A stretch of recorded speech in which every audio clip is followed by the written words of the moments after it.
sua Bíblia, Ezequiel, capítulo 47.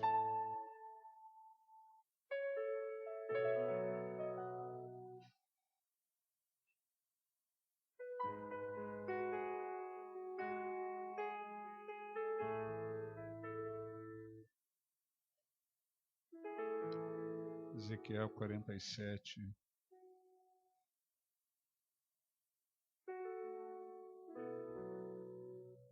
versículos de 3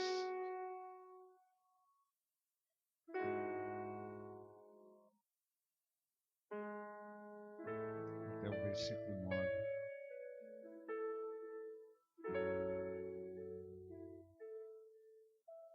Ezequiel 47,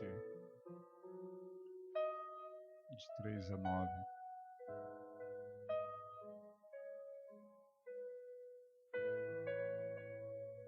A palavra fala assim: saiu aquele homem para o oriente, tendo na mão um cordel de medir. Mediu 1000 côvados e me fez passar pelas águas que me davam pelos tornozelos. Mediu mais 1000 e me fez passar pelas águas que me davam pelos joelhos.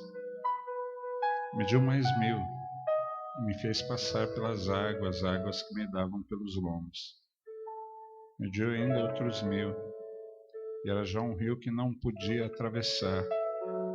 As águas tinham crescido, águas que se deviam passar a nado, rio pelo qual não se podia passar. E me disse: viste isto, filho do homem? Então me levou e me tornou a trazer à margem do rio. E tendo eu voltado, eis que à margem do rio havia grande abundância de árvores, de um e de outro lado. Então me disse: essas águas saem para a região oriental e descem a campina, e entram no Mar Morto, cujas águas ficarão saudáveis. Toda criatura vivente que vive em enxames viverá por onde quer que passe este rio, e haverá muitíssimo peixe. E onde chegarem estas águas, tornarão saudáveis as do mar, e tudo viverá por onde quer que passe este rio. Marcos capítulo 10.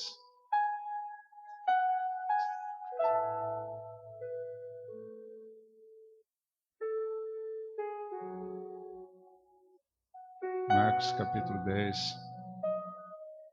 versículo 17 a 22, depois versículo 28 a 30. 17 a 22 fala assim: pondo-se Jesus a caminho, correu um homem ao seu encontro e, ajoelhando-se, perguntou-lhe: bom mestre, que farei para herdar a vida eterna? Respondeu-lhe Jesus: porque me chamas bom? Ninguém é bom senão um, que é Deus. Sabes os mandamentos: não matarás, não adulterarás, não furtarás, não dirás falso testemunho, não defraudarás ninguém, honra teu pai e tua mãe. Então ele respondeu: mestre, tudo isso tenho observado desde a minha juventude. E Jesus, fitando o amor, disse: só uma coisa te falta. Vai, vende tudo o que tens, dá aos pobres e terás um tesouro no céu, então vem e me segue. Ele, porém, contrariado com essa palavra, retirou-se triste, porque era dono de muitas propriedades. Versículo 28 ao 30. Então Pedro começou a dizer-lhe: eis que nós tudo deixamos e te seguimos. Tornou Jesus: em verdade vos digo que ninguém há que tenha deixado casa, irmãos, irmãs, mãe, pai ou filhos ou campos por amor de mim e por amor do Evangelho, que não receba já no presente o cento de casas, irmãos, irmãs, mães, filhos e campos com perseguições, e no mundo por vir a vida eterna. E ainda 2 Reis, capítulo 6,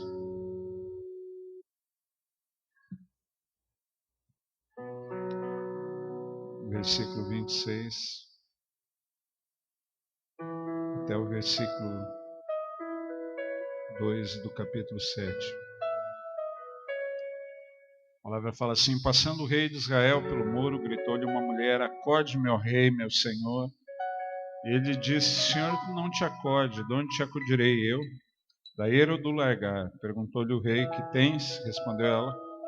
Esta mulher me disse, dá teu filho para que hoje o comamos e amanhã comeremos o meu.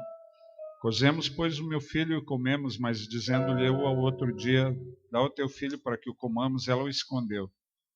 Tendo o rei ouvido as palavras da mulher, rasgou as suas vestes quando passava pelo muro. O povo olhou e viu que trazia pano de saco por dentro sobre a pedra. Disse o rei, assim me faça Deus o que lhe aprouver, que bem lhe aprouver se a cabeça de Eliseu, filho de Safate, lhe ficar hoje sobre os ombros. Estava, porém, Eliseu sentado em sua casa, juntamente com os anciãos. Enviou o rei um homem de diante de si, mas antes que o mensageiro chegasse a Eliseu, disse este aos anciãos: Vedes como o filho do homicida mandou tirar minha cabeça? Olhai quando vier o mensageiro, fechai-lhe a porta e empurrai-o com ela, porventura não venha após ele o ruído dos pés de seu senhor?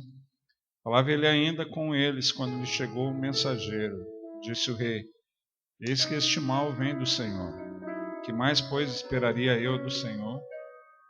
Então disse Eliseu: Ouvi a palavra do Senhor. Assim diz o Senhor: Amanhã a estas horas, mais ou menos, dar-se-á um alqueire de flor de farinha por um ciclo, e 2 de cevada por um ciclo à porta de Samaria. Porém o capitão a cujo braço o rei se apoiava respondeu ao homem de Deus: Ainda que o Senhor fizesse janelas no céu, poderia suceder isso?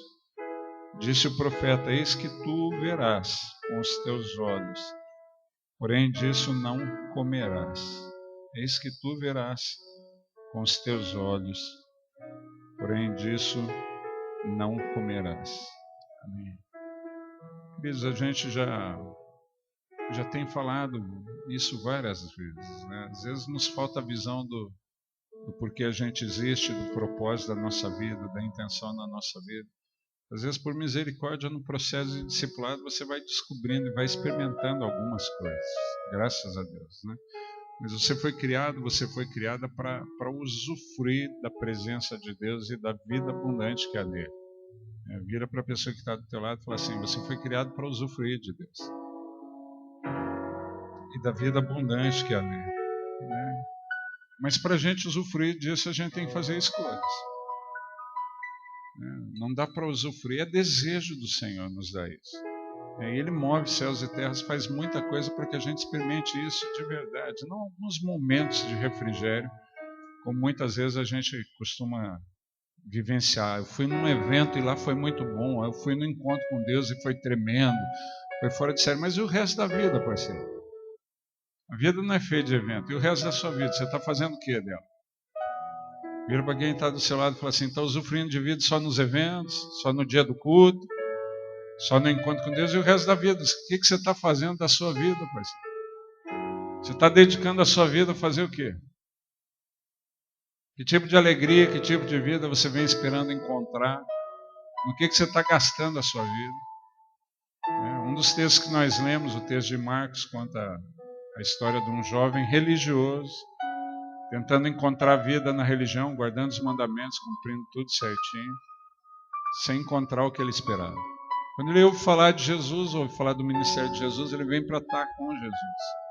E ele pergunta: o que eu faço para ele dar a vida eterna? E Jesus, já sabendo que ele tinha aquela relação com a religião, tinha aquela relação com os mandamentos, ele pergunta: isso aí? Ele fala: não, eu tenho observado tudo isso desde a minha infância. Quantas coisas a gente já fez na religião que não nos deram a vida abundante que a gente esperava receber? Às vezes a gente fica com essa impressão: se eu fizer tudo certinho, vai rolar. E às vezes a gente cumpre tudo certinho. A gente faz as nossas promessas de crente. Faz ou não faz? Senhor, se o Senhor me abençoar, eu não apronto mais isso. Senhor, se o Senhor me abençoar, esse ano eu nem celebro o Vasco ter subido da 2ª divisão. Se o Senhor me abençoar, e a gente vai fazendo algumas promessas para Deus, vai ou não vai? Não vocês já venceram essa fase. Mas quantos conhecem alguém que tenta dar uma forçadinha na relação com Deus? A gente vai dar uma turbinada, vamos pôr um energético aqui, eu vou fazer um voto, uma promessa, de repente a gente parece esquisito na igreja. De vez em quando tem alguns pastores aqui na 7ª região que a gente encontra meio diferente, fizeram um voto com Deus.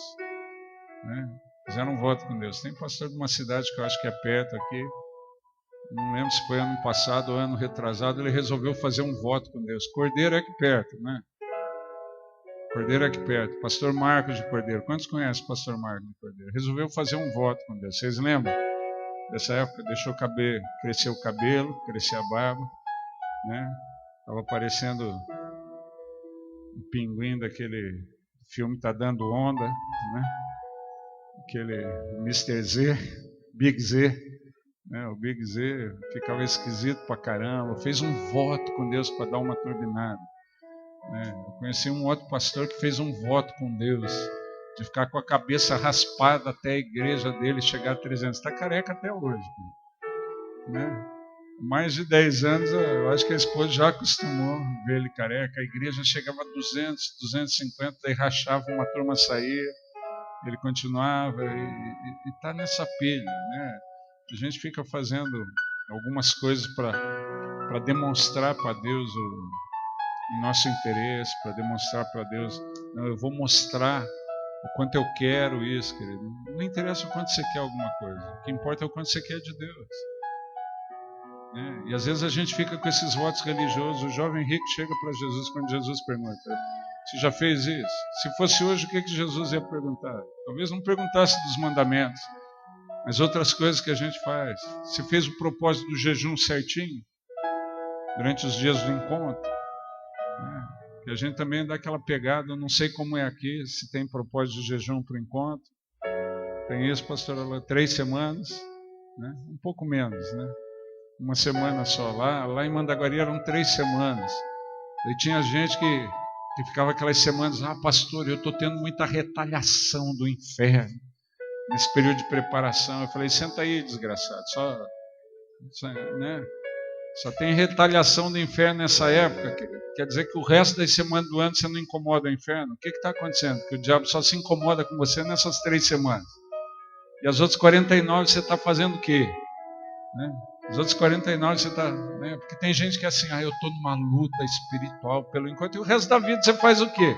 Não está saqueando o inferno. A Bíblia fala que ele veio para desfazer as obras de Satanás. Você não está desfazendo as obras de Satanás, está perdendo seu tempo na igreja. Vira para quem está do seu lado e fala assim: está desfazendo ou contribuindo aí com o negócio? Agora, se eu estou desfazendo as obras de Satanás, não é só 3 semanas que a gente faz isso, não. É uma vida toda. Por onde a gente vai, a gente desfaz as obras do inferno. Eu brinco com isso. O carnaval acabou em Mandaguari. Há quanto tempo, amor? Mais de 10 anos, né? O carnaval acabou em Mandaguari há mais de 10 anos, que não tem carnaval, não tem nada lá. Porque quem trabalhava nessa filial do inferno, tanto carnaval público quanto os blocos de rua, se converteu, vieram para a igreja. Quem organizava tudo isso se converteu, veio para a igreja. O diabo não conseguiu arrumar um funcionário tão bom para ficar no lugar deles, teve que fechar essa filial do inferno. Daí teve um ano que um promotor de eventos resolveu fazer, já fazia uns 7 anos que não tinha carnaval. Um promotor de eventos resolveu, alugou o clube, trouxe algumas pessoas de fora, umas bandas de fora, uns grupos de fora para fazer o carnaval. O sobrinho dele é da igreja. E o sobrinho dele falou: tio, melhor não fazer.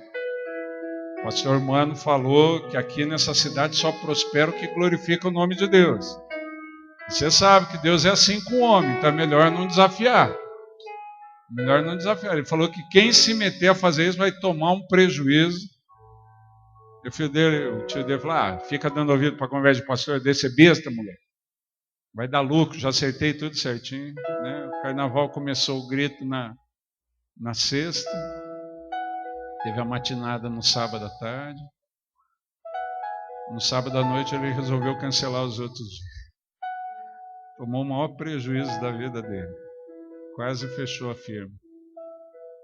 Quando chegou no domingo já não tinha mais, tinha dispensado as bandas, ia ver outro dia. O sobrinho dele falou: eu disse, se eu fosse o senhor eu ia na igreja, pedia perdão para Deus.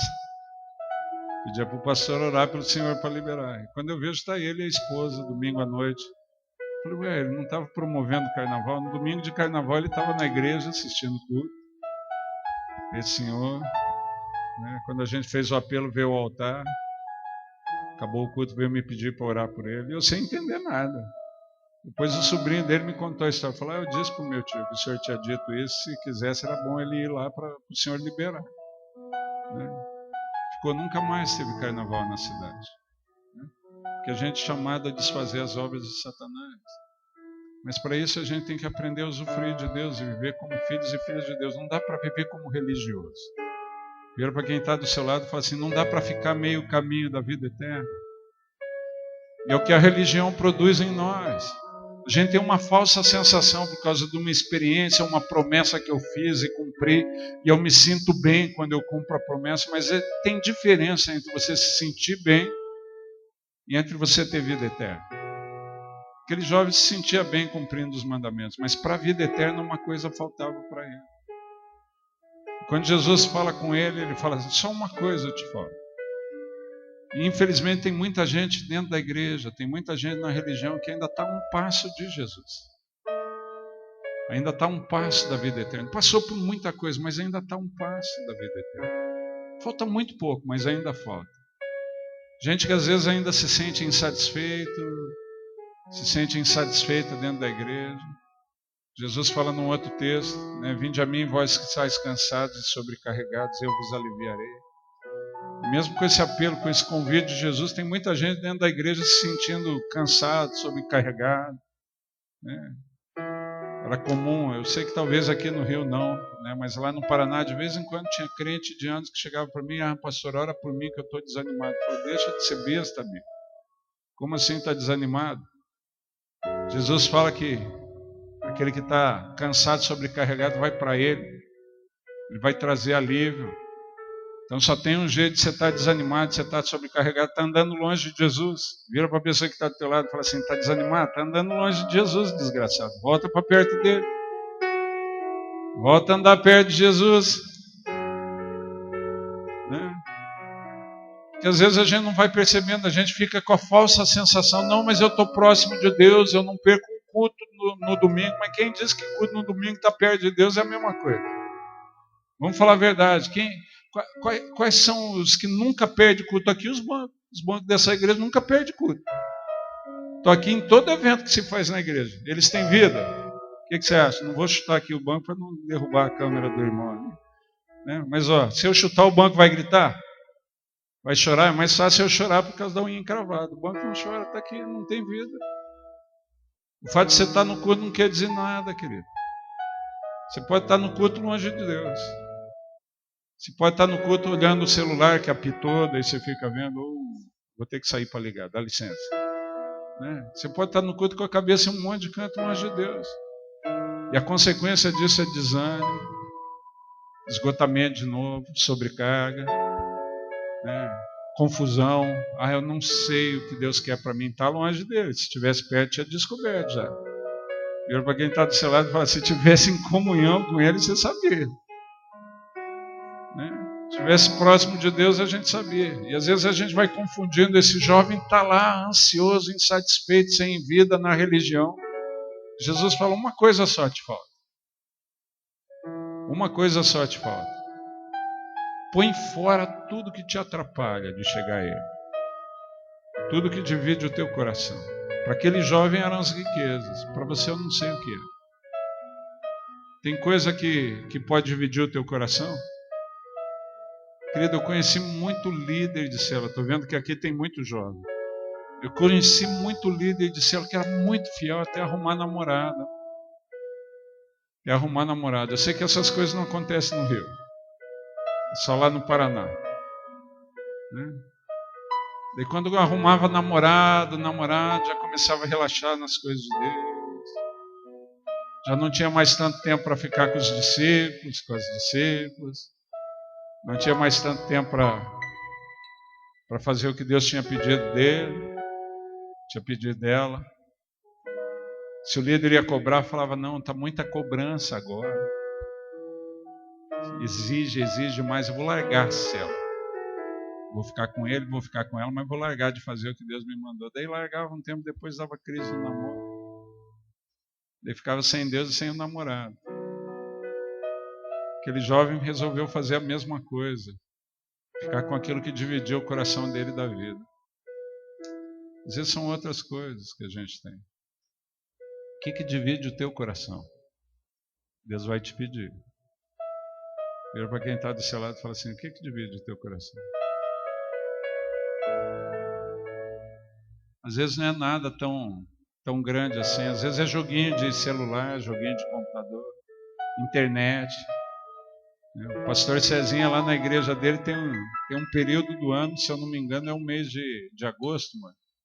Mês de agosto eles fazem jejum de tudo, né? Rede social, internet, televisão, não se ligam em nada disso. É o mês para dedicar atenção para Deus e para a família e só. Nesse mês, para você falar com o Cezinha, só com celular, só telefone fixo, que nem celular ele atende. É o mês de jejum dessas coisas. Tem gente que se ficar 3 dias sem olhar a internet, sem olhar celular, entra em crise, vai parar no hospital. WhatsApp, ele tem um delírio pelo WhatsApp. Começa a entrar em crise. Você conhece gente assim? Não você, mas você conhece gente que perde tempo com essas coisas? Você conhece alguém que perde tempo com essas coisas? Aí os meus amigos de Face, essa eu tenho que publicar. Essa do bispo foi boa, vou tuitar aqui. A gente fica desse jeito, já não sabe mais viver. Às vezes Jesus vai te pedir isso. Jesus pediu da nossa filha mais de 1 ano sem celular. E o pior é que não pediu para ela, pediu para minha esposa. Deus falou com a minha esposa tomou o celular dela. Mais de 1 ano sem celular. No início a gente quase pensou que ela ia ter que passar por libertação. Os primeiros dias parecia possessa quando ela tomou o celular. Ela olhava para minha esposa assim em casa, rosnava. Quase a gente fala assim, está amarrada. Aquele negócio depois passou. Voltou a ser a filha que a gente... Cuidado, tem demônio na internet, pega pelo celular, pega pelo WhatsApp, a gente nem percebe. Tem coisas que vão pegando no nosso coração e às vezes Deus tem que nos pedir, porque nos afasta da vida. E a gente não percebe. Nosso coração vai ficando dividido com Deus. De repente, sem a gente perceber, a gente volta a pôr o coração nas coisas do mundo, volta a achar as coisas que dão vida e vida eterna pesada. E daí quando Jesus pede, aquele homem se retira, os discípulos ficam em crise. Ficam em crise quando Jesus fala, quão difícil é isso, quão difícil é aquilo. E é interessante a gente perceber, que aquilo que a gente julga difícil, para Deus é muito fácil, é muito simples. Para Deus é muito fácil. Se eu não me engano, no Evangelho de Lucas, no texto que Jesus fala isso aos discípulos no capítulo seguinte, quando os discípulos falam assim, mas então quem que vai herdar a vida? Então quem vai herdar a vida? Quem que pode herdar a vida? E Jesus dá a resposta no fim desse capítulo, nos 2 versículos que a gente lê. Ele fala, não tem ninguém que não tenha largado qualquer coisa por mim, que não receba nesse tempo 100 vezes mais. E no mundo vindouro a vida eterna. Jesus está dando a dica do que é necessário fazer para herdar a vida. Quando os discípulos falam, mas então quem pode herdar a vida? Esse Deus é tão exigente assim, parece exigente, mas não é, querido. Você está trocando um negócio que não te satisfaz por algo que te preenche. Você está trocando um negócio que traz vida passageira e que a gente gosta. A gente gosta de pecar, a gente gosta dessas coisas que dividem o nosso coração entre Deus e entre o prazer. Gosta ou não gosta? Quantos aqui gostam de pecar? Levanta a mão. Levanta todo mundo que vocês pecam. Vocês pecam todo dia? Pecam ou não pecam? Quantos aqui pecam pelo menos uma vez por semana? Levanta a mão. Pastor, mas não é sábado. Tranquilo, segunda-feira, quando você vai começar a semana, você fala, semana brava. Já pecou. Você podia falar, semana boa para usufruir de Deus. Você fala, coisa brava, já tem que levantar cedo, aquele negócio todo. Quantos conhecem alguém que peca uma vez por semana aqui?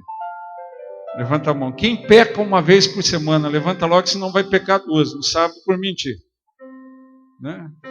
A gente acaba pecando, a gente sabe que os nossos pecados fazem separação entre nós e Deus. A gente sabe que o salário dos nossos pecados é a morte, sabe tudo isso, não sabe? Se a gente sabe tudo isso, continua pecando, sabendo que a gente é privado da vida abundante que há nele pelo pecado. Só tem dois motivos. Ou você é muito burro, ou você é mais burro do que eu imagino, ou você gosta do pecado. Quantos aqui não são burros? Levanta a mão. Quem aqui não é burro? Então a gente peca porque gosta, certeza. E a gente não deixa de gostar.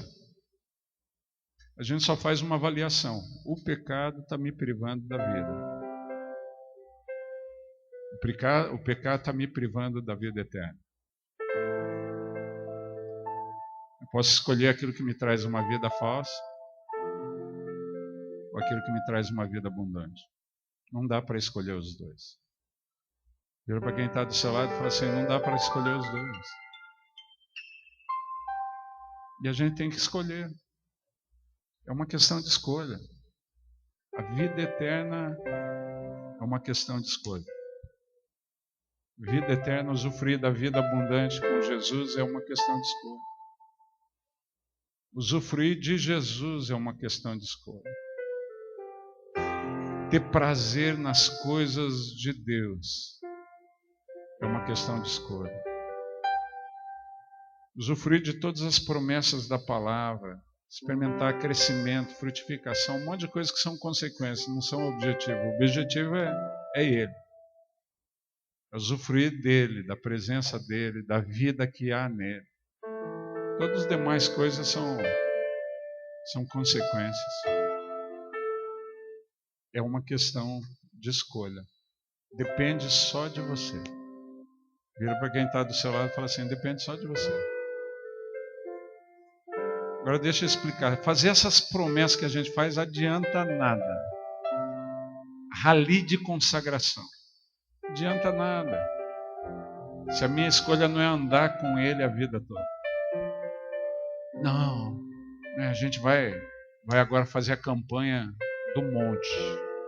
Estou pensando se eu vou começar uma campanha aqui na 7ª região. Com todos os metodistas. 70 anos, 40 anos no deserto. Para chegar na terra da promessa. 40 anos perseverando sem faltar nenhum dia. Se faltar, zera tudo e começa outra vez. Ah não, o senhor vai ser bispo só 5, é verdade, não dá para... Esse tipo de campanha que leva uma vida toda a gente não quer, não é verdade? A gente quer um rali de consagração para ver se a gente consegue um pouco de vida rapidinho, não é verdade? Quantos são fãs de rali de consagração? Semana de santificação, parece que a gente tem compromisso só essa semana, o resto do ano a gente... Semana de jejum, acabou o jejum, vamos fazer um churrasco para comemorar. A gente gosta desses esquemas de rali de consagração. Não. Li a Bíblia toda. Quantas vezes? Uma vez só. O senhor está querendo demais. O senhor que ganha para isso. Na verdade, a gente tem que parar com isso. A nossa consagração tem que ser motivada por Ele. Pelo que a gente já conhece dele. Pelo que a gente sabe que Ele é. Que Ele traz, pelas escolhas que a gente faz todo dia, entre ter mais dele, menos dele, e mais daquilo que é caro ao nosso coração. Não dá para ter as duas coisas. Quando você escolhe coisas que estão aí no teu coração, como estava na do jovem rico, o que você está fazendo eu pego menos dele. E daí, querido? Daí, às vezes, Deus precisa permitir por amor, por misericórdia, porque por mais que a gente se esqueça de Deus, Deus não se esquece de nós. E esse é o roubo. Eu brinco que depois que a gente vira crente, só presta para ser crente, não presta para mais nada. Vira para quem está do seu lado e fala, entrou, está lascado, parceiro. Depois que a gente entrou nessa família, Deus passa a nos amar, como a Bíblia fala que Jesus olhou para aquele jovem rico e o amou. Deus passa a amar e você já teve uma mãe, um pai que te ama, que gruda no pé, que fica perguntando onde você vai, o que você fez, que hora você volta, está saindo com quem, essa hora você vai aonde? E a gente quer matar o pai e a mãe, falando, eu não sou mais criança, não interessa, enquanto morar na minha casa dá satisfação. Quantos já passaram por isso? Eu lembro quando eu fiz os meus 18 anos de idade. Ah, bispo, o senhor tem boa memória, não sou tão velho assim. Né? Quando eu fiz os meus 18 anos de idade, eu pensei assim, agora eu sou dono do meu nariz. Não tenho que dar satisfação. E ainda bem que na época não tinha celular, senão minha mãe ia ficar o tempo todo mandando WhatsApp. Tá onde, filho? Tá onde? De vez em quando eu dava uma sumida para falar, agora eu vou provar que eu me mando. Né? Sumia um dia para chegar no dia seguinte. Mas teve um dia que eu falei para ela, eu falei, mãe, eu e um grupo de amigos, a gente vai escalar um pico que tem lá no Paraná. Ela falou, você não vai escalar. Eu falei, mãe, eu já tenho mais de 18 anos, não estou pedindo, só estou comunicando. Já sou de maior. Ela falou, enquanto você morar na minha casa com medo do meu feijão, você vai me obedecer, você não vai subir aquele monte. E eu tive que chegar para os meus amigos e falar, pensei bem, eu acho que eu não vou. Pensei bem, eu acho melhor ficar em casa. Né? Muito trabalho escalar. Né? Depois que a gente entra na família de Deus, se a gente tem esse cuidado, por pais, mães que não são perfeitos, às vezes fazem uma chantagem com a gente. Faz ou não faz? Porque eles não são perfeitos. Eles amam, mas não são perfeitos. De vez em quando eles fazem uma chantagem. É assim mesmo, a gente cuida tão bem de um filho, de uma filha, para depois nem lembrar da gente. Ficamos largados aqui. Né? Fica tranquilo, não se irrite com seu pai, com sua mãe. Quando você tiver os seus filhos, você vai fazer a mesma coisa com eles. Daí você vai dar risada, você vai lembrar das vezes que você ficou nervosa com a sua mãe, com seu pai, fizeram a mesma coisa. Né?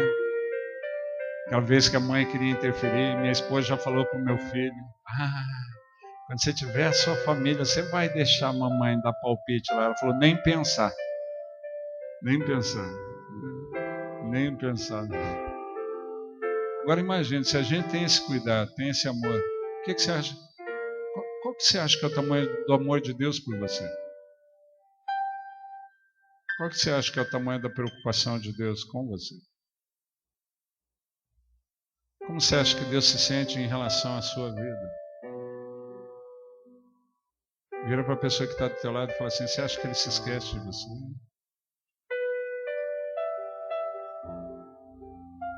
Você acha que depois de entregar a vida a Ele, entrar na família dele, Ele vai deixar você ir embora assim tão simples?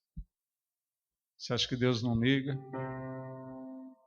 A Deus tem muito filho para cuidar, nem lembra de mim, besteira. Vira para quem está do seu lado e fala, deixa de ser besta. E daí o que Deus faz? Deus faz aquilo que muitas vezes Ele não gostaria de fazer, nem teria prazer em fazer. O que a gente tem nos dois textos que a gente leu do Antigo Testamento, Ezequiel 47 e 2 Reis capítulo 6, duas ilustrações do tipo de vida que a gente pode experimentar depois de conhecer Deus. Uma vida abundante, de progressão, onde eu começo a ir para águas profundas, experimentando mais de Deus e tendo descobertas surpreendentes. Coisa diferente que Deus vai te pedir, nem todas você vai entender, coisa muito louca. Esse tempo que a gente já tem estado aqui como bispo na 7ª região, para a gente tem sido uma descoberta nova todo dia. Às vezes a gente fica na ansiedade. Domingo passado eu estava pregando na central de Teresópolis. Na hora do louvor embaixo, antes de subir para pregar, Deus falou assim, você vai tirar os teus sapatos e subir descalço, porque o lugar que você está é terra santa. Eu falei, Deus, o Senhor podia dar uma aliviada. O Senhor podia... Tem gente já falando mal de mim no observatório. Se eles descobrirem isso, vão falar, tá vendo, o bispo é louco. Agora subiu descalço, daqui a pouco vai pregar com pano de saco, nem João Batista. Vai querer comer gafanhoto no café.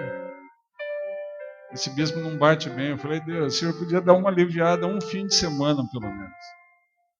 Ele falou assim, você está preocupado com a sua imagem ou fazer o que eu tenho te mandar? Eu falei, tudo bem. Eu falei para minha esposa que estava do lado, eu falei, vai sobrar de novo. Deus mandou subir descalço. O bispo Carlos estava do outro lado. Eu falei, já que o colégio episcopal falou que o senhor é o meu mentor, eu tenho um negócio para falar para o senhor. Contei, ele falou, faz o que Deus te mandou. Subi descalço. Antes disso, saudei a igreja. Eu falei, só quero dizer que eu sou normal, eu não sou maluco. Mas eu tenho certeza que Deus me pediu e que Ele falou que esse lugar é Terra Santa. Segunda-feira a pastora Carla me ligou, falando: bispo, hoje a gente sabe por que Deus mandou o senhor fazer aquilo ontem, aquilo que o senhor não tinha entendimento. Tem umas pendengas judiciais sobre aquele terreno, né? A igreja ainda está em demanda judicial. E na segunda-feira chegou um oficial de justiça, uma intimação para que a igreja deixasse, né? Ela largasse aquele terreno. Tinha um prazo para ser deposto, né? Era um despejo, uma intimação de despejo para a vida da igreja. E a pastora Carla disse que quando pegou a intimação na mão e leu a intimação, a ação de despejo da igreja, ela só lembrou da minha palavra no domingo anterior, de eu pisando ao altar e falando assim: Deus me mandou pisar aqui porque é Terra Santa. Ela falou: fica tranquilo, Deus já falou ontem que esse terreno é nosso, esse terreno é dele. Quando ela me ligou, eu falei: ainda bem, Jesus, o Senhor livrou minha barra. Mas às vezes quando Ele manda a gente ir para as águas profundas, nem sempre é fácil ouvir e fazer o que Ele manda. A gente quer a presença de Deus, a gente quer o altar de Deus, a gente quer a vida abundante, mas a gente quer a segurança de um caminho que já foi trilhado. Já não quer ter que deixar de algumas coisas, já não quer renunciar, a gente só quer a vida. Mas a vida está na direção que Ele dá. E o texto de Ezequiel fala muito bem disso, né? Uma vida ilimitada que vai se acrescentando à medida que eu vou andando com aquele que me guia, que eu vou andando com o Espírito Santo. No início pega pelos tornozelos, depois pelos joelhos, pelo rombo. Chega num nível que a gente vai para as águas profundas, e nas águas profundas eu dependo inteiramente daquele que me guia. Muitas vezes eu não sei nadar, o profeta volta para a margem, mas você pode ficar seguro se está caminhando com ele. Vira para quem está do seu lado e fala: não precisa se preocupar não. Se é Ele quem te guia, você pode caminhar tranquilo, pode caminhar tranquilo. Depois que o profeta traz, aquele que guia o profeta traz ele para a margem daquelas águas que saem debaixo do altar, do trono de Deus, ele fala assim: por onde essas águas passam, vai haver abundância, vai haver vida sempre. Por onde as igrejas, por onde a igreja, por onde você levar essas águas, vai haver abundância e vai haver vida. Mas é uma escolha que a gente faz todo dia. Não é para um evento, não é só quando a crise se instala. Porque daí vem o segundo caso, que é o caso de 2 Reis, e às vezes Deus permite a crise justamente porque a gente esquece disso. A gente esquece que é uma escolha diária pela vida. E a gente começa a deixar o nosso coração se dividir com outras coisas, começa a achar que fazer a vontade de Deus está ficando pesado. Querido, você tem outro projeto de vida que não seja conhecer o Pai e fazer a vontade dele, você está desperdiçando seus dias.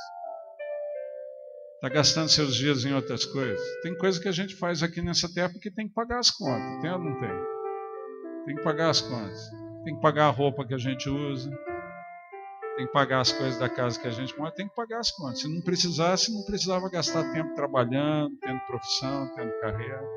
Como precisa, a gente faz isso para pagar as contas. Mas o objetivo da nossa vida deve ser conhecer e usufruir de Deus. É isso que traz vida abundante. É isso que traz vida eterna. O resto nada mais traz. Quantos aqui já conquistaram um sonho, se sentiram felizes durante uma semana, 2, um mês, um ano, para depois ver que queria uma outra coisa, só aquilo não satisfazia mais. Quando já fizeram isso? Já passaram por isso? O sonho de um carro novo. Eu tinha um sonho de ter um carro.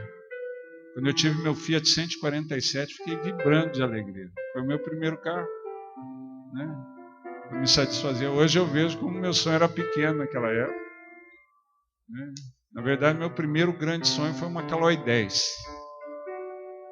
Quando eu ganhei a Caloi 10, não deixava ninguém da família encostar nela. Fui no clube para mostrar para os amigos, primeiro dia com a Caloi 10. Uma amiga pediu para dar uma volta, saiu, foi atropelado por uma moto, desgraçou a minha Caloi 10. Primeiro dia. A gente vai pondo sonho em algumas coisas que se vão muito rápido. Vão ou não vão? Quantos aqui já conseguiram conquistar algumas coisas que sonhavam? Levanta a mão quem já conseguiu conquistar. Ficou tranquilo quanto tempo depois da conquista? Saciado, saciada, quanto tempo depois da conquista? Não traz vida eterna. Traz vida momentânea. A gente tem uma escolha diária por estar próximo daquele que traz a vida. E às vezes a gente se esquece. E Jesus precisa permitir o que permitiu no povo de Israel, 2 Reis 6. O povo estava lá tranquilo demais, se esqueceu de Deus. Daí vem a crise tão grande, que eles têm fome na cidade, estão morrendo de fome. E ali, morrendo de fome, uma mãe resolve fazer o trato com outra mãe: vamos cozinhar meu filho hoje, meu filho amanhã.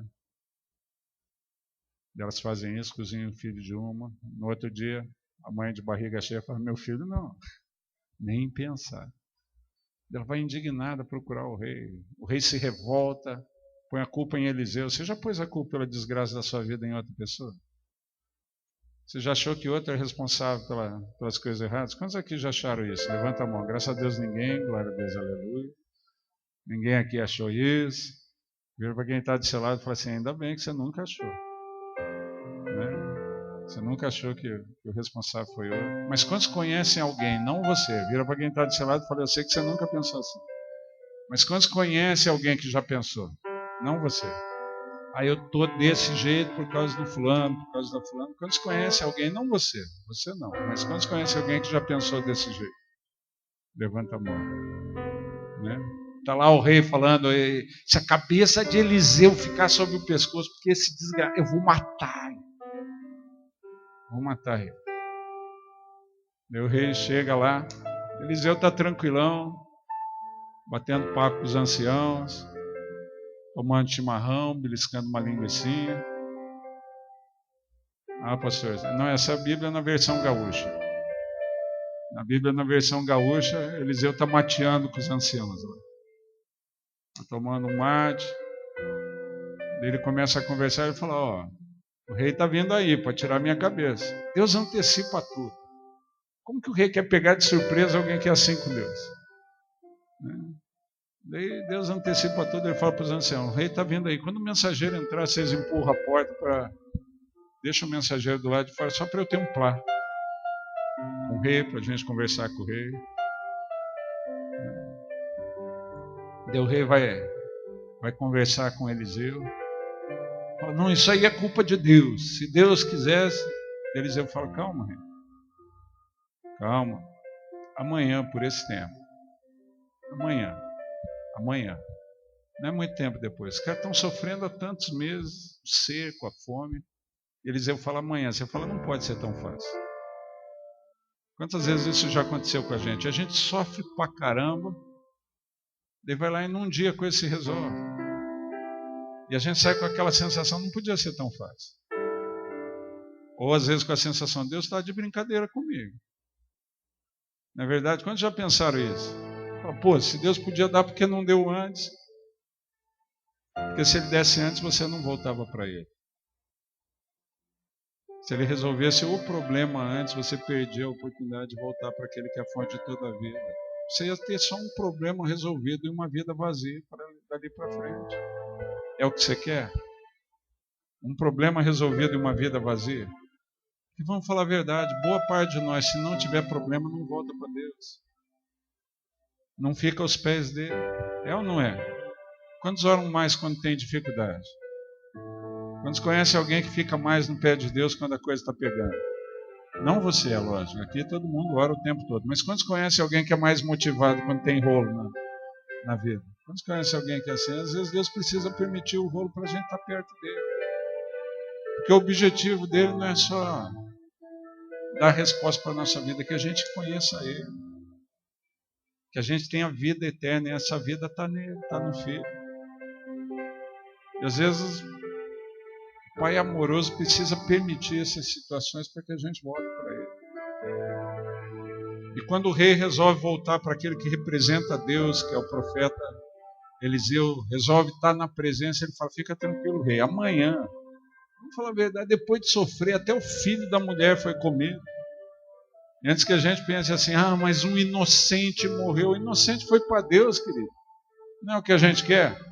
Quantos aqui sonham no dia em que você vai abrir os olhos, ele vai estar de braços estendidos, falando, vinde bendita de meu Pai, entra no gozo. Isso aí é prêmio, querido. Né? A morte para aqueles que são do Senhor não é punição. Tanto que a Bíblia fala que é preciosa aos olhos do Senhor a morte do seu sangue. É o dia da vitória total de todo mundo. É o dia em que a gente vai conhecer o que a gente há de ser. É o dia que a glória dele vai nos preencher. A gente vai ser transformado totalmente. É o dia que a gente vai ser como Jesus. Ah, bispo, como que eu vou ser no céu? Aí eu não sei. O senhor é careca, vai careca para o céu? Também não sei, espero que não. A gente que lutou com peso a vida toda, como que vai? Sei lá. Mas eu creio que vai ser muito bom. Vai ser muito jóia. Já pensou? A Bíblia fala que os corpos celestiais têm outra glória. Vai ser muito diferente do daqui. Mas tem aquele dia que você fechou os olhos aqui e abriu no céu. Você só vê Jesus de mão estendida e fala, vamos, vem cá, hoje é o dia que eu quero te mostrar isso tudo que teve reservado desde a fundação do mundo para você. Para aqueles que fizeram a escolha por mim. Para aqueles que não resolveram escolher o caminho fácil, nem uma bênção só, mas aqueles que resolveram me escolher. Vem cá, deixa eu mostrar tudo que está reservado para você. Então o fato daquele inocente ter morrido não é nada. Para ele foi um prêmio. E às vezes Deus precisa permitir essa situação de escassez tão grande, de sede tão grande, fome tão grande, de desgraça tão grande, para que a gente faça o que o rei fez. Quando chega para ele, eles vão falar, amanhã vai ter abundância de comida. Fica tranquilo, amanhã vai sobrar. Você vai poder comer até não aguentar mais. Vai ficar empachado, precisando de sonrisal. Quantos conhecem alguém que já ficou assim? Comeu tanto que fica daquele jeito. Sofá. Então já fizeram isso. Tem na família alguém que era fã de bolo de chocolate.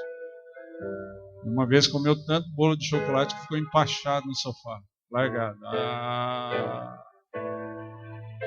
A mãe chegou e falou assim, gostou? Quer mais bolo?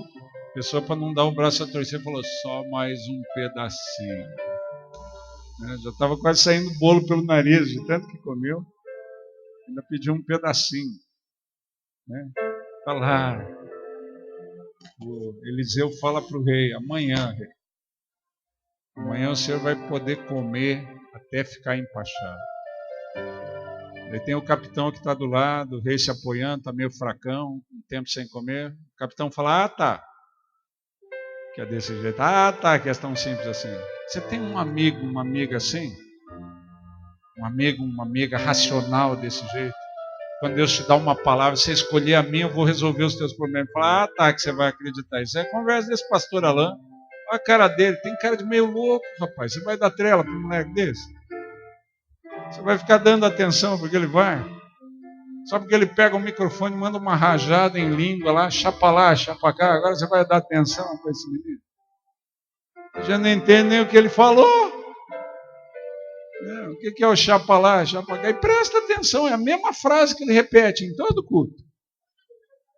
É a mesma frase que ele repete, sempre na saída do louvor. Aquele negócio. Isso aí é jogo que ele aprendeu. Agora você vai achar que é Deus falando com você. Porque parece que é simples assim. O capitão do lado do rei foi desse jeito. O capitão do lado do rei falou, nem que Deus fizesse janela no céu, cara. Você acha que ia acontecer isso? Eliseu fala assim, cala a boca, estou falando com o rei. Não é que você, cara que não sabe nada, não dá palpite. Ele falou, rei, vai acontecer. Deus falou. Agora você, capitão, você vai ver, mas não vai comer. Você quer estar no grupo daqueles que usufruem da vida eterna ou daqueles que só veem isso acontecer? Em qual dos dois grupos você quer estar? Vira para quem está do seu lado e fala assim, qual dos dois grupos você quer estar?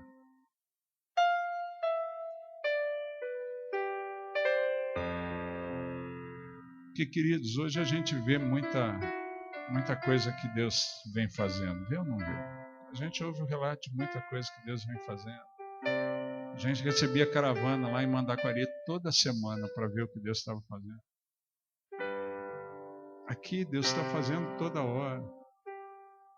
Aqui Deus está desejoso de derramar toda hora. Tem gente muito preocupada com a crise que se instalou no estado do Rio de Janeiro. E a crise pegou a arrecadação das igrejas, tocou a vida talvez de boa parte de vocês. Tocou a vida da sede. Chegou em dezembro, o administrador, o Carlos, me falou assim: bispo, só 40% das igrejas pagaram as coisas. Eu falei, vai ser assim esse mês, mês de janeiro e mês de fevereiro. Ele ficou assim, eu falei, Deus me disse isso, em março vai começar a aliviar, fica tranquilo. Quem anda perto dele tem antecipação de tudo, por isso que fica tranquilo. A crise instalada lá em Samaria e Eliseu batendo papo com os anciãos. Não parece irresponsabilidade? É irresponsabilidade para quem não está próximo de Deus. Mas quem está próximo de Deus tem palavra. Quem está próximo de Deus tem revelação. Quem está próximo de Deus tem direção. E na hora da crise o que você tem é que ouvir Deus. Não deixar a ansiedade tomar seu coração. E daí tem gente que nem o rei, que está vestido de pano de saco, de cinza, fazendo os ralis de religiosidade, mas angustiado do mesmo jeito. E daí quando alguém chega com uma notícia pior, já rasga, fala, está adiantando nada. Já fica desesperado. Daí vai para aquele que anda próximo de Deus e fala, fica tranquilo, amanhã vai ter abundância aqui. Que quem está próximo de Deus sabe por antecipação como Deus se move, o que Ele pode fazer. Vira para quem está do seu lado e fala assim, tem encurtado o braço de Deus? Você tem encurtado com a tua incredulidade o braço de Deus? Porque o braço de Deus não está curto, mas a nossa incredulidade encurta. O braço de Deus não está encolhido, mas a nossa dúvida em relação àquilo que Ele é capaz hoje. E a gente fica explicando pelo reino dos homens, não está numa crise aí. Mas não está crise no céu, querido. Não tem crise no céu. Você já viu nos anúncios de emprego algum anjo pedindo emprego porque foi demitido no céu? Não, eu era anjo da guarda, cortaram um turno de anjo porque a coisa está brava no céu. Eu não sei fazer mais nada, mas se me der a chance eu aprendo rápido. Eu sou eterno, ó. Eu tenho bastante tempo para aprender. Tem crise no céu não, querido. Você está dependendo do quê? Do céu ou da terra? Vira para quem está do seu lado e fala assim, está preocupado por quê? Está dependendo de quem? Qual que é a palavra que governa sobre a sua vida? Quando o rei resolveu ser governado pela palavra de Deus, Eliseu falou, amanhã. E amanhã o milagre veio. No dia seguinte o milagre se instalou. O capitão viu, mas não comeu. Você quer estar em qual grupo? A gente não entende muita coisa. Mas Deus sempre vai dando alguns sinais do que Ele pretende fazer. A gente não tinha a mínima ideia do que Deus pretendia com esse evento. A gente não sabia nem direito que o pastor Alain tinha preparado, tinha programado o evento. Pouco antes de começar eu perguntei a Alain, mas lá o que é? Café ou discipulado? Ele falou, os dois. A gente toma café, depois o senhor fala o que Deus puser no seu coração. Eu falei, agora ficou mais difícil ainda entender o que ele quer. E o pastor Alain foi lá, quer que ponha o púlpito embaixo? Eu falei, mas as irmãs não vão dançar com o púlpito embaixo? Ele falou, é verdade, deixa elas dançar, depois a gente desce o púlpito. E eu pensei, qual palavra a gente traz? Qual palavra a gente traz? Pouco antes de eu subir no altar, minha esposa virou para mim e falou, eu ouvi barulho de água. Durante o louvor, ela falou, eu ouvi barulho de chuva. Eu falei, o que Deus vai derramar eu não sei, mas eu já sei o que Deus quer.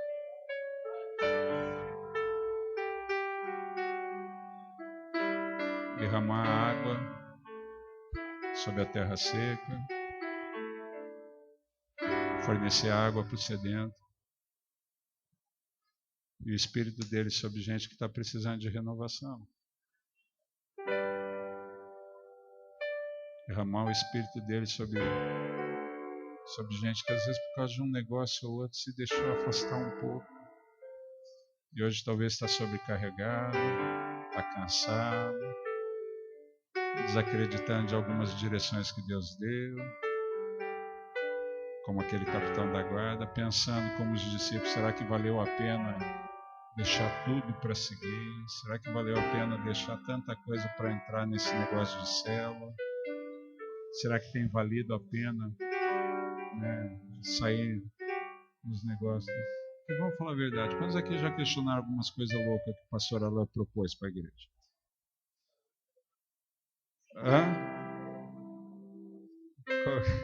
Ele fecha os olhos. Quantos aqui já questionaram? Levanta a mão. Né? Eu peço para ele sentar aqui no primeiro banco voltado para frente. Só se o irmão andar do teclado levantar a mão, daí está lascado. Né? Mas a gente fica assim, fala, não vou mais, já cansei. O pastor fala que vai rolar tanta coisa, não rolou nada até agora.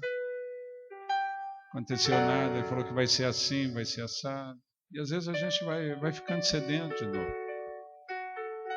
Não sei se tem alguém aqui assim, mas quando Deus dá essas experiências, sempre tem. Deus sempre sabe o que faz. Deus sempre sabe o que faz. E às vezes a gente precisa de um pouco mais dele, de presença dele para algumas coisas serem renovadas. A gente começa a achar que a coisa está difícil demais. Quando os discípulos de Jesus, e com isso a gente quer acabar voltando para o texto de Marcos, a história do jovem rico, quando os discípulos de Jesus acham difícil demais, eles falam assim, Senhor, mas então quem que vai herdar a vida eterna? Se é difícil para um rico entrar no reino dos céus, e o rico não é rico segundo o nosso conceito, porque qualquer coisa que a gente tem, a gente já põe o coração nele. Põe ou não põe? Mas aqui já arrumaram confusão na família porque mexeram nas suas coisas sem pedir. Quantos conhecem alguém aqui que já arrumou briga? E pode ser uma porcaria, pode ser coisa de nenhum valor. Né? Mas já arrumou confusão em casa porque mexeram nas suas coisas sem pedir. Quantos já fizeram isso? Levanta a mão. Graças a Deus ninguém. Glória a Deus, aleluia. Né? Às vezes é o celular que só gasta bateria. Quem que mexeu no meu celular? Né? A gente fica arrumando confusão por pouca besteira. Eu lembro que desde adolescente eu arrumava confusão por causa das revistas em quadrinho que eu tinha lá. Quem que pegou para ler minha revista em quadrinho sem pedir? A gente ficava arrumando confusão por besteira, por porcaria. Ele começa a falar, não, é muito difícil. É muito difícil. Quando os discípulos falam, então quem que vai herdar a vida eterna? Se a gente tem pouca coisa, já põe o coração nessas coisas. É a preocupação dos discípulos. No capítulo seguinte, Jesus está entrando numa cidade. E tem um rico da cidade, chamado Zaqueu, que ele sobe numa árvore para ver Jesus. Jesus só passa embaixo daquela árvore e fala, Zaqueu, desce, eu vou com você até a tua casa. Jesus entra na casa daquele senhor, baixinho, mas senhor. Jesus só vai para a casa de Zaqueu. Jesus não pede nada para Zaqueu, ele não pede para Zaqueu o que ele pediu para o jovem rico, que vai, vende o que você tem, distribui tudo. Mas quando Jesus está na casa de Zaqueu, quando Jesus está na vida, o que Zaqueu faz? Ele resolve fazer um anúncio aquele dia na casa dele. Chama quem está lá e ele fala, ó, eu quero dizer o seguinte, se eu, primeiro ele fala, metade dos meus bens, eu vou distribuir para os pobres. A mulher dele que na cozinha preparando um salgadinho deve ter feito assim. O que é isso? Zaqueu deve ter bebido antes de chegar em casa. Esse menino bêbado fala bobagem, só pode ser. Né? Não, metade dos meus bens eu vou dar para os pobres. E eu quero dizer mais. Se eu roubei alguém, o cara era cobrador de impostos. Né? Eu não sei como que é fiscal aqui no Rio de Janeiro. Tudo honesto, gente boa, ninguém rouba. Né? Mas quando já ouviram falar da história de fiscal pedindo propina lá no Paraná? Quando já ouviram falar desse tipo de coisa? Né? Fiscal pedindo suborno para liberar algumas coisas. Uns tempos atrás eu ouvi do Bispo Paulo. O Bispo Paulo falou assim: quando eu virei presidente do colégio episcopal, arrumei a maior confusão. Porque na igreja eles estavam acostumados a dar propina para alguns fiscais deixarem o nome da igreja fora darem certidão negativa de débito. Porque mais de 1.000 igrejas no Brasil, toda semana tem uma igreja enrolada. Tem alguém que não pagou conta de celular, tem alguém, o CNPJ da igreja. Ele falou: eu decidi não dar mais suborno para ninguém. Imagina a confusão que foi para liberar algumas coisas. Foi opção. E está lá, Zaqueu, cobrador de impostos, falando assim: se eu roubei alguém, a mulher fala: não fala, não acaba a frase. Se eu roubei alguém, eu vou dar 4 vezes mais. Ela já começou a fazer conta de quanto eles deviam, porque ele já tinha dado metade para os pobres, agora vai dar 4 vezes mais, sobra nada. Daí Jesus vira para os discípulos dele, como quem diz: está vendo? Aquilo que vocês achavam impossível. Jesus nunca disse que era impossível. Jesus falou: é difícil para aqueles que não põem o coração em mim herdar a vida eterna, mas nunca foi impossível. A gente transforma os difíceis de Deus em impossível. Transforma ou não transforma? A gente tem a mania de falar: não vai rolar na minha vida. Deus nunca falou isso, cara. O que está falando bobagem sem ouvir Deus? Vira para quem está do seu lado e fala assim: ouve Deus direito para não falar bobagem. Às vezes demora um pouco mais para ele responder, a gente fala: vai acontecer mais não, vai acontecer mais não. Essa bênção não vai chegar para mim. Ouve Deus direito para não falar bobagem. Quando Zaqueu fala assim, Jesus fala: hoje veio salvação a essa casa. Para mim, assim como Jesus mostrou na prática que aquilo que os discípulos achavam impossível rolava, e rolava de maneira fácil. Mas sabe por que rolava de maneira fácil? Eles escolheram Jesus. Quando Jesus está no barco, aquilo que parece impossível rola. Quando a gente faz a opção por Ele, aquilo que parece tão difícil, quando a gente lembra dele, vai para Ele, Ele fala: amanhã vai ter uma multidão de comida, amanhã a crise que você... É o que eu falei para o Carlos, a gente passou esses meses de crise muito tranquilo. Por quê? Porque a gente sabia que março ia chegar. E para março tem uma promessa, que tudo ia mudar. A crise é passageira quando você está com a fonte da vida, querido. Agora a abundância é morte eterna quando a gente está longe dele. Está na hora de Deus fazer chover. Chover o Espírito, saciar nesse lugar. Não sei qual que é a tua realidade. Se você permitiu que alguma coisa te esgotasse de novo. Às vezes tirou os olhos dele, às vezes nem deixou de caminhar próximo dele, mas tirou os olhos dele e começou a se preocupar com a tempestade. Não você, é lógico. Ninguém aqui faz isso, mas quantos conhecem alguém que já fez isso? Está do lado de Jesus, mas preocupado com a tempestade. Às vezes está que nem os discípulos no barco, acordando de Jesus para falar: nós vamos morrer. Jesus fala: ah, tá, então deixa eu dormir. Ele fala: não, ó a tempestade. Ele fala: vento, calma aí. Ele vira para os discípulos: que vocês são tão tímidos, homem de pouca fé, agora não me incomoda mais, eu estou com sono, me deixa dormir. Pedro, para de roncar. Pedro devia roncar pra caramba, né?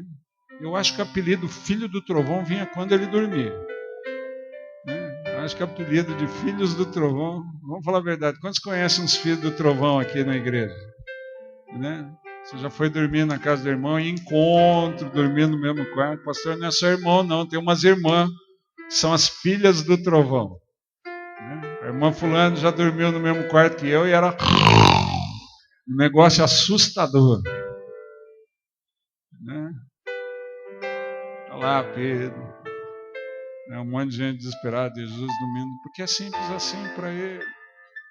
Às vezes a gente pode estar com ele no barco, tirou os olhos dele e a gente dança. Mantenha os olhos no Senhor. Mantenha os olhos na promessa. E se certifique de, na hora da crise, estar muito perto dele, ouvindo o que ele diz. E isso garante vida e vida em abundância. Feche seus olhos.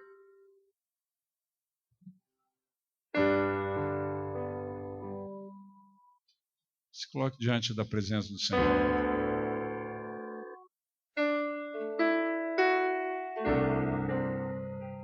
sei do que você precisa nessa noite.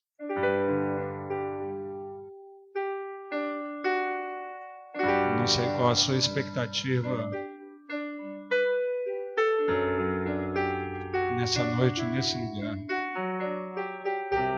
Eu sei que Deus tem dado uma visão para essa igreja. Deus tem dado uma direção. Tem dado meios pelo qual a vida dele vai fluir. Já vem fluindo. Meios pelo qual a vida dele vai tocar a muitos discipulados e células. Às vezes você fala assim, mas eu não gosto disso. Você não precisa gostar para usufruir, você precisa participar. Você precisa se envolver, você não precisa gostar de tudo que Jesus propõe, você precisa estar envolvido, você precisa estar próximo dele, próximo do Senhor, ouvindo a sua voz. Eu não sei qual a sua expectativa nessa noite, mas você ouviu e veio para cá.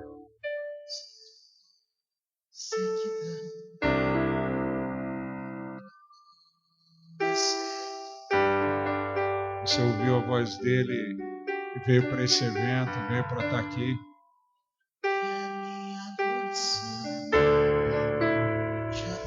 Na presença do Senhor. Você está aqui ouvindo essa palavra, ouvindo a direção do Senhor. Você fala assim, eu preciso que Ele derrame sobre mim. Eu preciso que Ele derrame sobre a minha vida. Eu preciso de renovação do Senhor. Ah, bispo, mas eu desprezei. Não interessa o que você fez. Interessa que nessa noite você está aqui ouvindo essa palavra. Se coloque em oração diante da presença do Senhor, enquanto o servo vai estar tocando e cantando esse cântico. Fique aí orando, falando com Deus, rasgando teu coração, falando com Ele o que você tem necessidade. Talvez você precisa falar, Senhor, me perdoa. Me perdoa porque eu duvidei como aquele capitão tantas vezes. Me perdoa porque eu achei que era demais como aquele jovem rico. Perdoa porque em muitos momentos eu escolhi ficar com o que eu tinha em vez de fazer o que o Senhor tinha me pedido. Me perdoa. Me perdoa às vezes pela minha falta de sabedoria, pela minha falta de entendimento, pela minha rebeldia. Mas eu estou aqui nessa noite, eu preciso do Senhor. Eu quero receber do Senhor, eu preciso. Mais do que desejo, eu tenho necessidade da vida que há em Ti. Eu tenho necessidade, eu preciso disso. Como nós cantamos antes, quem já pisou no Santo dos Santos não sabe viver em outro lugar, não se satisfaz com outra coisa que não seja a vida verdadeira. Vai se colocando diante da presença do Senhor em oração. Se coloque em oração aí onde você está, no seu lugar, vá falando com Ele, rasgue o teu coração diante da presença de Deus. Rasgue o teu coração diante da presença do Senhor.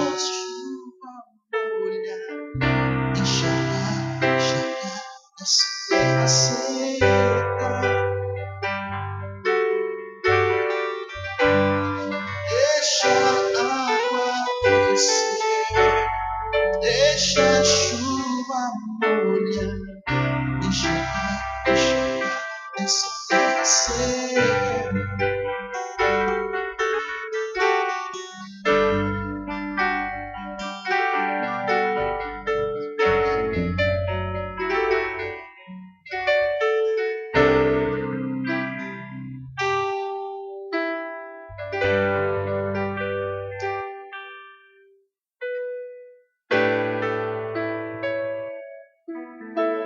Enquanto o ministério vai estar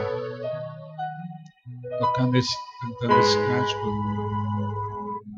sei que nessa noite tem a necessidade. Você entende que o que a pastora Cláudia, minha esposa, ouviu foi algo profético. Uma sinalização daquilo que Deus pretende fazer hoje, manhã pela manhã. Trazer uma chuva que encharque. Você fala, eu preciso. Se você sente a necessidade de sair do seu lugar, vem aqui ao altar, ou fica em pé no seu lugar, ou se não pode ficar em pé, levanta uma das mãos em sinal para Deus. A Bíblia fala que aqueles que testificam diante dos homens, ele testifica diante do Pai que está no céu. Você fala, eu quero ser inundado. Eu tenho a necessidade dessa vida que vem do Senhor, eu já provei, já experimentei. Eu reconheço que hoje talvez não é o que foi em alguns momentos, mas eu sei que o Senhor pretende me renovar. Faz isso. Começa nessa noite, começa a derramar, começa a ministrar, começa a dar direções. Querido, se você quer isso, querida, venha ao altar, se prostre aqui a presença do Senhor, ou fique em pé no seu lugar. Ao fim do cântico, eu quero orar por você, orar pela sua vida em nome de Jesus.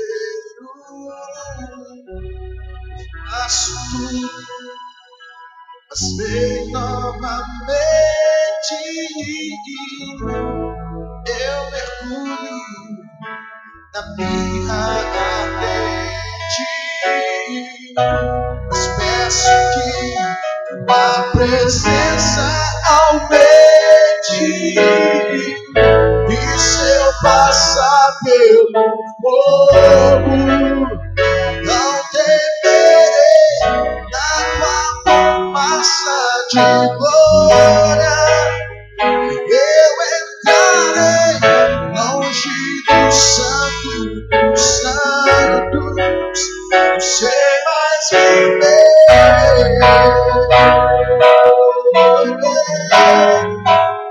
Se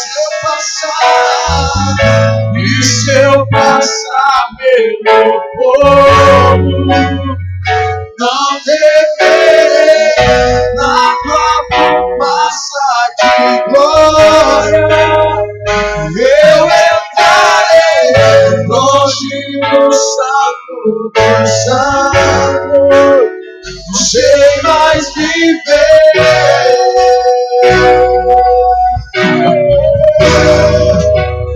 Quem já pisou no santo dos santos, em outro lugar, sabe viver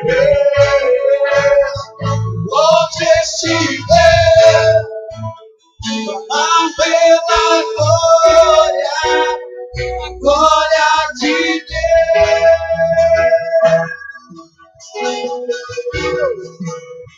Quem já pisou no santo dos santos, em outro lugar, não sabe viver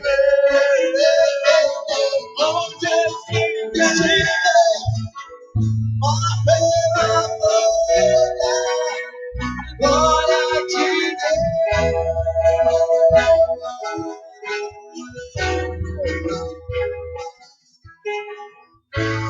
Eu me rasgo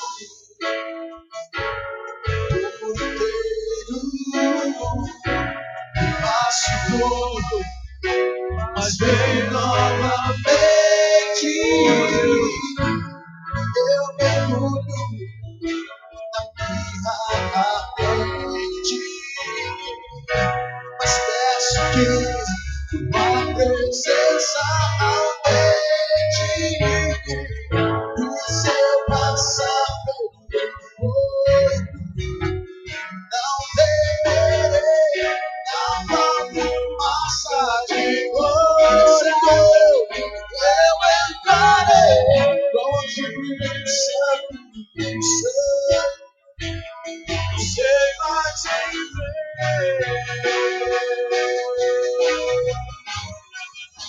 Se eu passar pelo fogo, não temerei na tua fumaça de glória. Eu entrarei longe do santo dos santos, não sei mais viver. E quem já pisou santo dos santos, em todo lugar, sabe viver.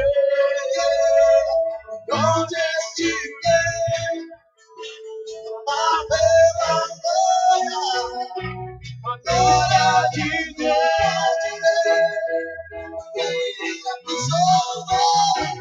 quem já pisou em outro lugar, sempre ver onde estiver, falar pela glória de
quem já pisou no santo dos santos em outro lugar, não sabe viver onde estiver, pela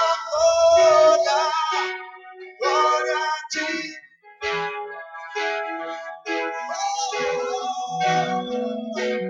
quem já pisou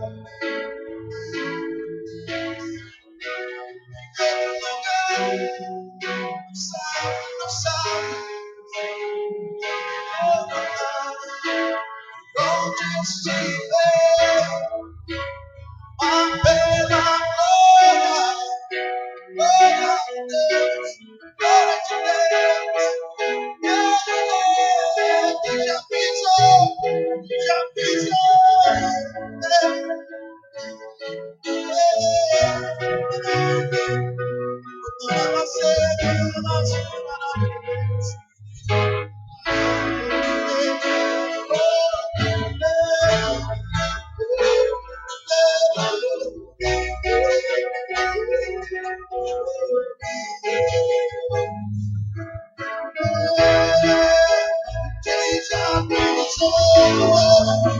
santo do santo em outro lugar, não sabe viver onde estiver,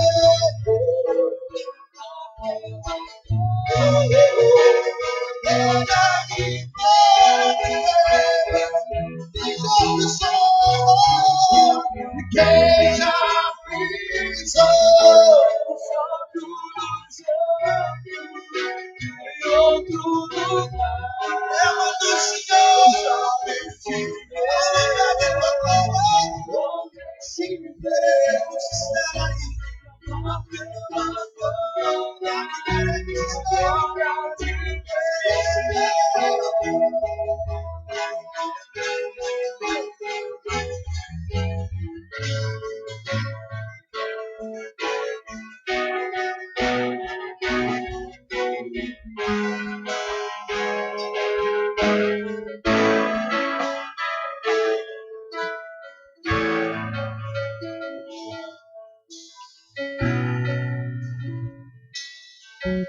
Senhor Jesus,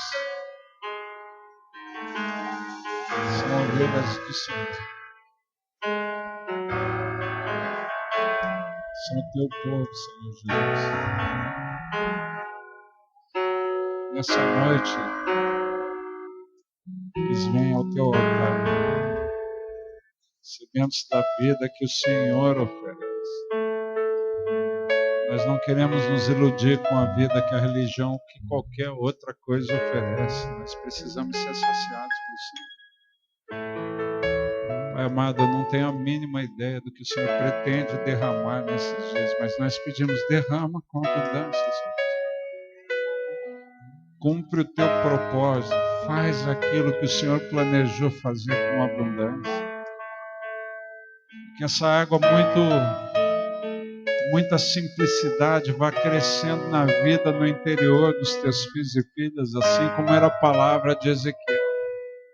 Daquela água que dá pelo tornozelo, ela vai inundando, vai preenchendo os teus filhos e filhas, que essa chuva que o Senhor profetizou derramar aqui, que a água que o Senhor profetizou derramar vai inundando, vai enchendo o teu povo, vai enchendo os teus filhos e filhas. O Senhor vai ministrando de uma maneira muito simples, mas muito intensa.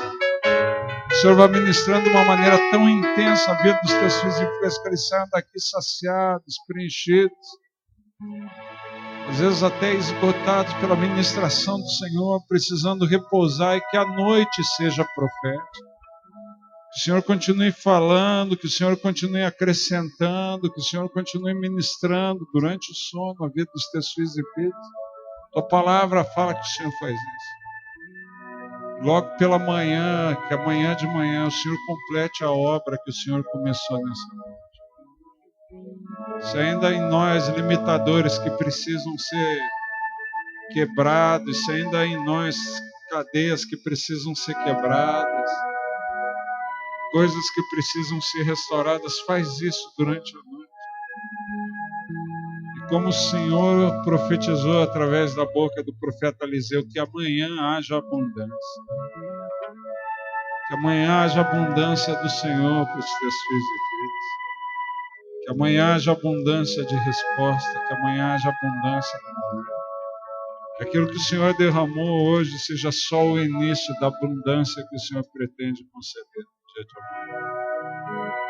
Nós nos movemos profeticamente as direções que o Senhor nos deu nessa noite e abençoamos o teu povo em nome do Senhor.